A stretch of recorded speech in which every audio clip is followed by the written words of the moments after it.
Happy holidays from the mountains of Georgia. As you can see, I am not in Florida for this video update. I am on vacation with my family, and the beauty of real estate is you can work even when you're on vacation. So that's something that we do in the real estate world.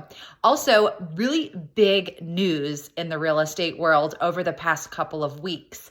We have seen a major drop in interest rates. So we are talking a 1.5% drop in less than 2 months. So that is really substantial. If you're not super familiar with what interest rates do for you as a home buyer, here is just some numbers I put together. So let's say you're looking to purchase a $500,000 house and you want to put 20% down. So for a $500,000 house, at an 8% interest rate, which is where we were at in November, your monthly payment would be $3,500.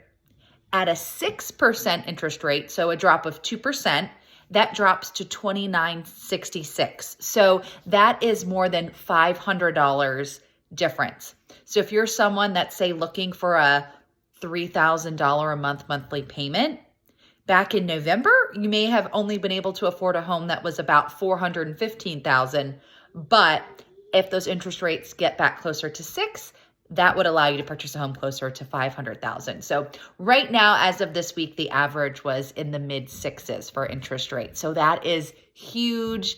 And the projections, what the feds are saying is that they are expecting cuts into next year. So that's why the market has reacted positively to what the feds have said, and they do those updates periodically. So interest rates go up and down, trickle up and down, but it was great to see that substantial drop over the last 2 weeks. So really, really good. What does that mean though? As we head into next year, we are not really expecting an increase in rates. Of course, you have fluctuations. We could see them continue to fall or stay kind of stable as we head through 2024, but still in the sixes is much better than we were looking at in the eights, and it does make things much more affordable. So certainly we will have greater demand as the interest rates have dropped. The question is, will supply change? Because right now we only have, 2 to 3 months of inventory in Pinellas and in Hillsborough County. So that is already still a seller's market. And if we have increased demand, here's what that can mean. So one, if you're a seller, it's good for you.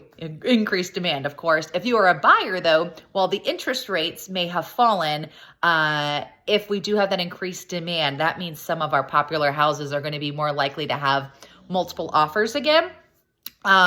If you weren't part of the frenzy post-COVID in 2021 and early 2022, what that means is in multiple offers, you have to have less contingencies in your offer. If you're a cash buyer, well, you're more likely to win that offer.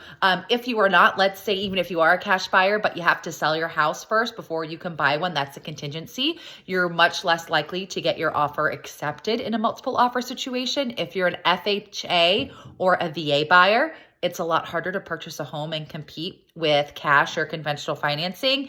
And also, if you need concessions from a seller to close, let's say you have money saved up for a down payment or are able to get down payment assistance, but you need help with closing costs or $5,000, $10,000, you're probably not going to get that.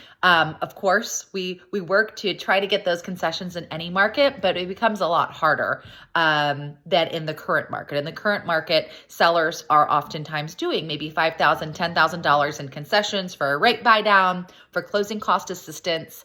But when we become more competitive, that's more likely to disappear in many situations. So that is something to consider as we head through 2024. Of course, no one has a crystal ball, but real estate is basically supply and demand. So as demand goes up, supply potentially goes down. If it doesn't go up, then prices go up. And also becomes a little bit more difficult for our buyers and a little bit easier for our sellers. So we will see what 2024 holds. If you have any questions, don't hesitate to reach out to me. I hope you and your families have a wonderful holiday season. Happy New Year. Stay safe, enjoy, take a little time to relax. Hopefully you get a little bit of time off work as well. And I will talk to you in the next year.